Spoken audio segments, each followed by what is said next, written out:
Dito naman mga talong. Ayan, mga talong. Sa dulo may mga bibi. May bibi tsaka pato. Puro talong. Wala pang bunga. Namumulaklak pa lang. Aray.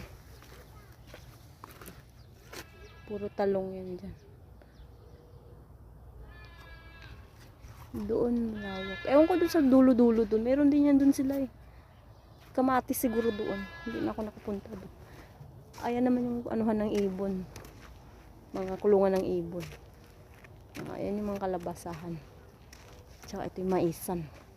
Yung tatay oh. Ayan sa dulo. Gaano ng mga tauhan niya. Nagbabantay. Nag-harvest sila ng bagyo beans. Yan, mga bagyo beans yan hanggang dito. Ayan naman yung mga katulong. Tsaka mga bata. Kung saan mga bata, doon sila. May harang na dyan. Ano kaya